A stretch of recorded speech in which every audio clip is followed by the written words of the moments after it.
సంక్రాంతి బరిలో చాలా సినిమాలు రిలీజ్ అయ్యాయి. ఈ రష్ కారణంగా సైడ్ అయిన సినిమాలు రిపబ్లిక్ డేకి రిలీజ్ చేసుకునేందుకు ప్లాన్స్ చేసుకుంటున్నాయి.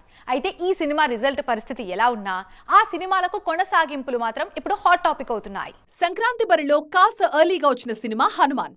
సూపర్ హీరో కాన్సెప్ట్ తో తెరకెక్కిన ఈ సినిమా సూపర్ హిట్ అయింది. అయితే ఈ మూవీ రిలీజ్ కి ముందే హనుమాన్ కి సీక్వెల్ ఉంటుందన్న క్లారిటీ చేశారు మేకర్స్.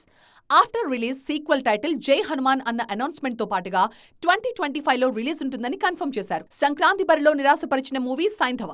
హిట్ ఫేమ్ శైలేష్ కొలను డైరెక్షన్ లో తెరకెక్కిన ఈ సినిమా అనుకున్న రేంజ్ లో ఆడియన్స్ ని మెప్పించలేకపోయింది.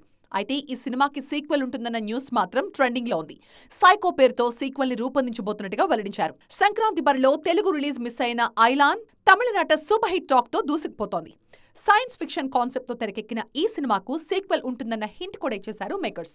ఎలాగూ సూపర్ హిట్ టాక్ వచ్చింది కాబట్టి త్వరలోనే సీక్వెల్ కూడా పట్టాలెక్కే ఛాన్స్ ఉంది. పొంగల్ సీజన్ కు తెలుగు రిలీజ్ మిస్ అయిన మరొక తమిళ సినిమా కెప్టెన్ మిల్లర్. ధనుష్ హీరోగా తెరకెక్కిన ఈ సినిమాకి కూడా సూపర్ హిట్ టాక్ వచ్చింది. అఫీషియల్ గా కన్ఫర్మ్ చేయకపోయినా ఈ సినిమాకి కూడా సీక్వెల్ ఛాన్స్ ఉందని చెప్పారు దర్శకుడు అరుణ్ మాదేశ్వరన్.